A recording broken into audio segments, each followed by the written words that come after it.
Now, in the past hour, the Care Quality Commission has published the number of residents who died with COVID in individual care homes between April 2020 and March of this year in England after campaigning from families and journalists. Now, the highest number of deaths in a single care home was recorded as 44. Now, just over 39,000 residents died due to coronavirus in England. The CQC says that high numbers of deaths does not correlate with poor care. So high numbers of deaths does not correlate with poor care within care settings. Joining me now is Professor Martin Green, who is the Chief Executive of Care England.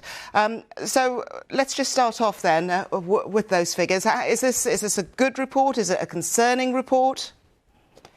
Well, I think we've got to acknowledge just how dreadful those figures are for the people who have died and their families. And I don't want to underplay that.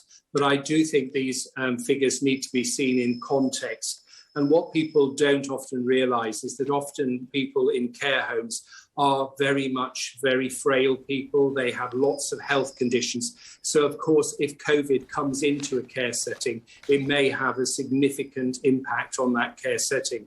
But every death is a tragedy. But I hope that what we'll be able to do is identify anything from this report where we could have done things differently and improve the situation in the future.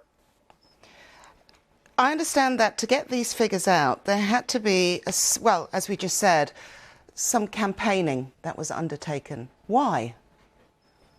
Well, I think partly because these figures were not readily available, and also you have to understand as well the impact this has not only on people who are resident in those services and their families, but also the staff who are working in them.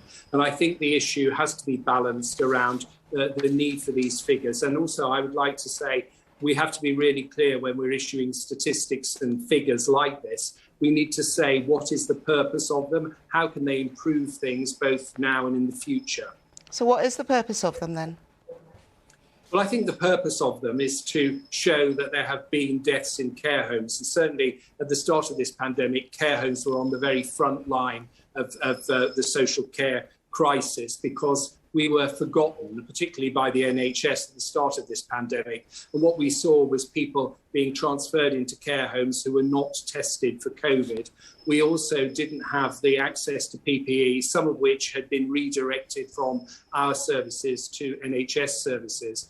And also we have to remember that primary care had withdrawn from care services at the start of this pandemic. And the focus at the start of the pandemic was all about the NHS. And actually, what these figures show was that the front line of social care was where a lot of the challenges were. So I think one of the things we should learn from this is that when there is a future pandemic, as there may well be, what we've got to do is stop talking about institutions and start talking about the people who might be at most risk and identifying how we protect them. You've mentioned some challenges in the early days of the pandemic. Have things improved since then?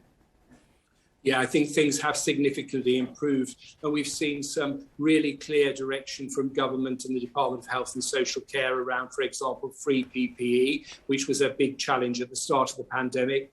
The department has brought forward its introduction of the advanced healthcare in care homes. Care homes are really now understood as the places where a lot of people who are very vulnerable live, and so the system is now wrapping itself around that.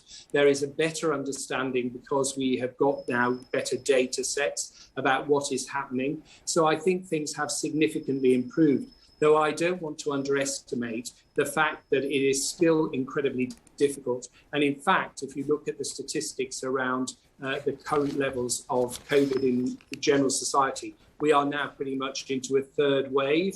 So we are not in a position where we can be complacent or let our guard down, and particularly in care, because as I said at the beginning of this interview, we are dealing and supporting the most vulnerable people, the most susceptible. Professor, can I just jump in? Bit of this. Professor, I just want to jump in. Apologies for that, but I just want to pick up on that last point because, as you said, people are saying that we are going to be entering another wave. So what sort of measures are care homes putting in place? What sort of preventative planning are you going through?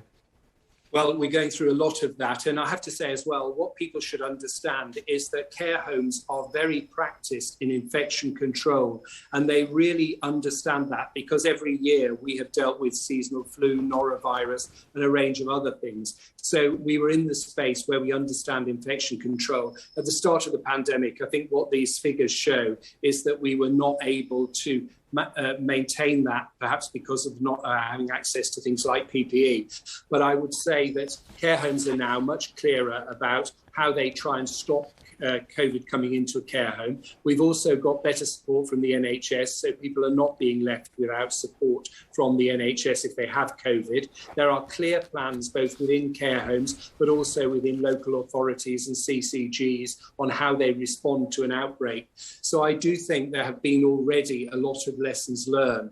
And I just hope that that will translate, if we do go into this third wave, into a much more appropriate response that will save more lives. OK, Professor Martin Green, Chief Executive of Care England, thank you.